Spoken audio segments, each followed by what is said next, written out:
জুলাই সনদ বাস্তবায়নের সুপারিশ আকারে প্রধান উপদেষ্টার কাছে জমা দিয়েছে ঐক্যমত্য কমিশন। রাজনৈতিক দলগুলোর নোট অব ডিসেন্ট বাদ দেয়া সহ সনদে নেই এমন বেশ কিছু প্রস্তাব যোগ করেছে কমিশন। এ নিয়ে রাজনৈতিক দলগুলোর মধ্যে বেশ প্রতিক্রিয়া দেখা দিয়েছে। কমিশনের দেয়া সুপারিশমালায় বিএনপির নোট অব ডিসেন্ট বাদ দেয়া না জানিয়ে নতুন করে সংবিধান সংস্কার পরিষদ যুক্ত করায় ক্ষুব্ধ বিএনপি। এ নিয়ে গুলশানে দলের চেয়ারপারসনের কার্যালয়ে সংবাদ সম্মেলন করে বিএনপির স্থায়ী কমিটির সদস্যরা। বিএনপি মহাসচিব বলেন, গত 7 মাসে সংস্কার প্রস্তাব নিয়ে যা আলোচনা হয়েছে তা অর্থহীন, প্রহসনমূলক ও জাতির সঙ্গে প্রতারণা। নোট অফ ডিসেন্ট বাদ দিয়ে গণভোটের সুপারিশ একপেশে ও জবরদস্তিমূলক বলেও অভিযোগ মির্জা ফখরুলের। জুলাই জাতীয় সনদের কপি আমরা হাতে পাওয়ার পর আমাদের দৃষ্টিগোচর হয়েছে ঐক্যমত্যের ভিত্তিতে সম্মত কয়েকটি দফা আমাদের অগোচরে পুনরায় সংশোধন করা হয়েছে। যেমন মরহুম শেখ মুজিবুর রহমানের ছবি সরকারি বেসরকারি অফিসে টাঙানো সংক্রান্ত বিধান, অনুচ্ছেদ 4 ক বিলুপ্ত করার বিষয়টি সনদে অন্তর্ভুক্ত করা হয়নি, যদিও প্রায় সকল রাজনৈতিক দল সম্মতিপত্র দিয়েছিলেন। অর্থাৎ ঐক্যমত্য কমিশনের প্রস্তাব এবং সুপারিশ একপেশে ও জবরদস্তিমূলক জাতির উপর চাপিয়ে দেওয়ার চেষ্টা করা হয়েছে। জুলাই সনদ বাস্তবায়ন আদেশ জারির এখতিয়ার নেই সরকারের, এমন মন্তব্য করে বিএনপি মহাসচিব বলেন, নির্বাচনের আগে গণভোট মানবে না তার দল। উক্ত বাস্তবায়ন আদেশ অনুসারে অনুষ্ঠিত গণভোটে যদি ইতিবাচক সম্মতি পাওয়া যায় তাহলে সংবিধান সংস্কার বিলটি সংবিধান সংস্কার পরিষদ তার দায়িত্ব পালনে সহায়ক হিসেবে বিবেচনা করবে।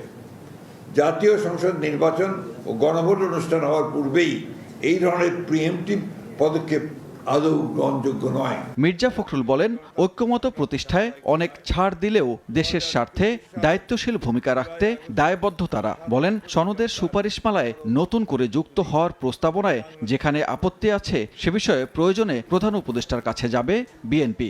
সংবিধান সংস্কার পরিষদ প্রথম অধিবেশন শুরুর তারিখ হতে 270 পঞ্জিকা দিবসের মধ্যে যদি সংস্কার সম্পন্ন করতে ব্যর্থ হয় তাহলে গণভোটে অনুমোদিত সংবিধান সংস্কার বিলটি স্বয়ংক্রিয়ভাবে সংবিধানে অন্তর্ভুক্ত হবে, যা সম্পূর্ণ অযৌক্তিক, উদ্দেশ্য প্রণোদিত ও হাস্যকর।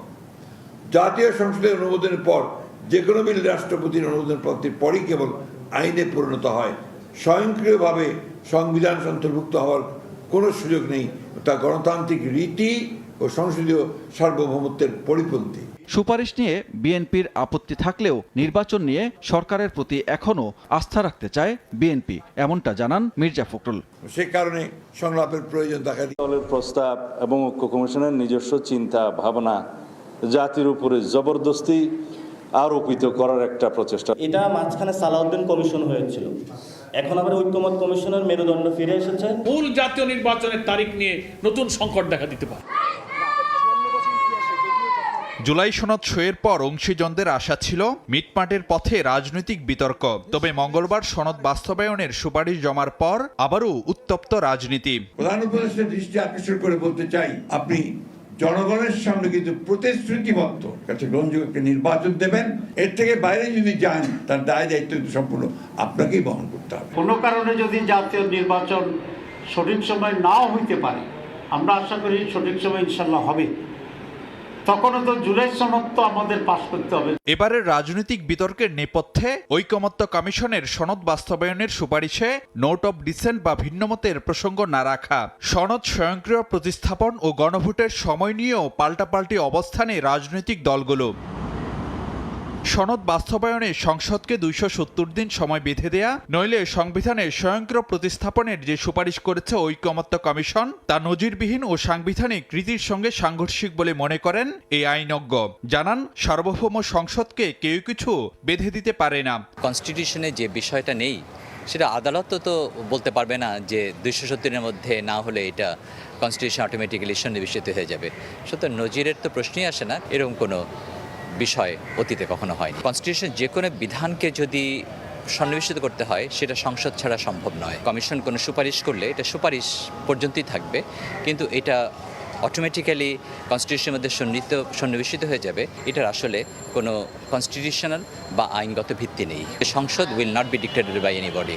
রাজনৈতিক বিশ্লেষক মনে করেন অনড় অবস্থানের সুরাহা না হলে অনিশ্চয়তায় পড়তে পারে নির্বাচন। অনড় থাকলে তো সংকট তৈরি হবেই, নির্বাচন হবে না, ঠিক টাইমে হবে না, কিন্তু সেই রিস্কই তারা নিবে আমার মনে হয় না। নির্বাচনটা 2 মাস যদি পিছিয়ে যায় তাহলেও যে এই নির্বাচন হবে এরকম অ্যাসিওরেন্স নাও থাকতে পারে। রাজনীতিতে নতুন সংকট এড়াতে প্রধান উপদেষ্টাকে উদ্যোগী হওয়ার পরামর্শ রাষ্ট্রবিজ্ঞানের এই অধ্যাপকের। হয়তো ডক্টর ইউনূস আবার রাজনৈতিক দলগুলোকে ডাকবেন।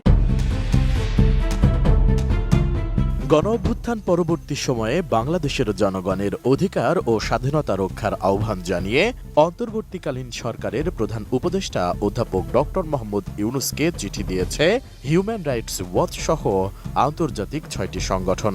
চিঠিতে আগামী জাতীয় সংসদ নির্বাচন অবাধ ও সুষ্ঠু করার পাশাপাশি মানবাধিকার সুরক্ষা কার্যক্রম সম্প্রসারণের আহ্বান জানানো হয়েছে। সেই সাথে সংস্কার বাস্তবায়ন নিয়ে উদ্বেগ প্রকাশ করা হয়েছে। এছাড়া ক্ষমতাচ্যুত আওয়ামী লীগের কার্যক্রমের ওপর নিষেধাজ্ঞা প্রত্যাহার করে দলটির নেতাকর্মীদের নির্বিচারে গ্রেপ্তার ও আটক বন্ধ করার আহ্বান জানানো হয়েছে। 19 অক্টোবর HRWর ওয়েবসাইটে চিঠিটি প্রকাশ করা হয়। এতে সই করা অন্য সংগঠনগুলো হল সিভিকাস, committee to protect journalist, Fortify Rights, Robert F Kennedy human rights এবং টেক গ্লোবাল ইনস্টিটিউট। চিঠিতে মানবাধিকার বিষয়ে মোট 12টি সুপারিশ উপস্থাপন করা হয়। সুপারিশগুলোর মধ্যে উল্লেখযোগ্য হল জুলাই অভ্যুত্থানকালে ও বিগত 15 বছরে সংগঠিত গুম, বিচার বহির্ভূত হত্যা ও নির্যাতনের মতো গুরুতর মানবাধিকার লঙ্ঘনের ঘটনায় দোষীদের বিচারের আওতায় আনা। এজন্য আন্তর্জাতিক অপরাধ ট্রাইব্যুনালকে প্রয়োজনীয় আইনি কাঠামো ও আন্তর্জাতিক মানদণ্ড অনুযায়ী স্বাধীনভাবে কাজ করার সুযোগ দেওয়ার আহ্বান জানানো হয়। এছাড়া আন্তর্জাতিক অপরাধ ট্রাইব্যুনাল সহ যে কোনো মামলায় মৃত্যুদণ্ডাদেশের বিরুদ্ধে অবস্থান নিতে অন্তর্বর্তীকালীন সরকারকে আহ্বান জানানো হয়। একই সঙ্গে র্যাব বিলুপ্তি করা সহ নিরাপত্তা খাত সংস্কারেরও আহ্বান জানানো হয়। গুমকে ফৌজদারি অপরাধ হিসেবে আইনে অন্তর্ভুক্ত করারও পরামর্শ দেওয়া হয়। চিঠিতে প্যারিস প্রিন্সিপালের আওতায় জাতীয় মানবাধিকার কমিশনকে স্বাধীন ও কার্যকর করার আহ্বান জানানো হয়। আইনি সংস্কার প্রসঙ্গে বলা হয়, 2025 সালের সাইবার সিকিউরিটি অধ্যাদেশ, সন্ত্রাস বিরোধী আইন, বিশেষ ক্ষমতা আইন ও মানহানির ধারা আন্তর্জাতিক মান অনুযায়ী সংশোধন করা প্রয়োজন। খসড়া ব্যক্তিগত তথ্য সুরক্ষা অধ্যাদেশ এবং খসড়া জাতীয় তথ্য ব্যবস্থাপনা অধ্যাদেশকেও আন্তর্জাতিক মানদণ্ডের সঙ্গে সঙ্গতিপূর্ণ করারও আহ্বান জানায় সংগঠনগুলো।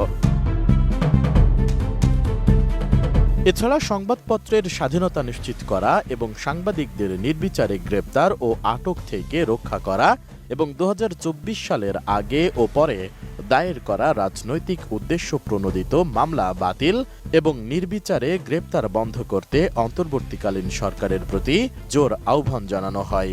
শান্তিপূর্ণ রাজনৈতিক কর্মকাণ্ডে অংশ নেওয়া, সেই সঙ্গে শান্তিপূর্ণ রাজনৈতিক কর্মকাণ্ডে অংশ নেওয়ার স্বাধীনতা নিশ্চিত করতে আওয়ামী লীগের কার্যক্রমের ওপর নিষেধাজ্ঞা প্রত্যাহারেরও আহ্বান জানানো হয় ওই চিঠিতে।